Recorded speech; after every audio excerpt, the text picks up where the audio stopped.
Hello friends, हम बात कर रहे थे हेल्दी रिलेशनशिप के बारे में। एक रिलेशनशिप को हेल्दी मेंटेन करने के लिए क्या क्या चीज़ें ज़रूरी होती हैं।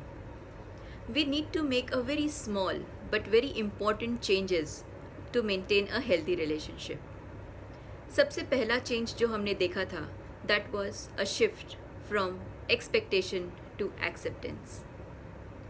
सेकेंड चेंज के बारे में हमने बात की थी that was from competition to cooperation.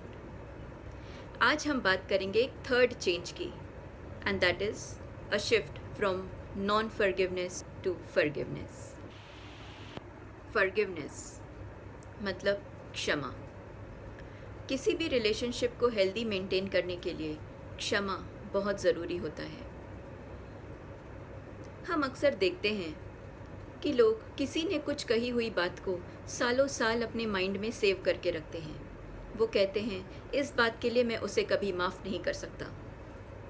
उन्हें लगता है कि माफ़ नहीं करने से उनका इम्पोर्टेंस बढ़ जाता है और उनका पोजीशन हायर हो जाता है, पर ऐसा नहीं है। You are at a higher position only if you have the power to forgive.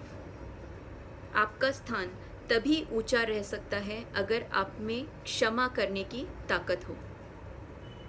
क्षमा कोई कमज़ोरी नहीं है, बल्कि ये आपकी श्रेष्ठता का प्रतीक है।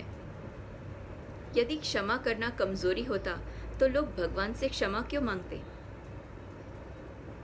आपने सुना होगा बहुत लोग कहते हैं ओ गॉड फॉरगिव मी, हे भगवान मुझे माफ़ कर दो। भगवान अगर माफ़ कर सकते हैं तो हम एक साधारण इंसान हैं। Forgiveness is a quality of superiority. Gita के 10वें अध्याय में क्षमा के बारे में बताया गया है। I will read it for you. Chapter number 10 श्लोक नंबर 4।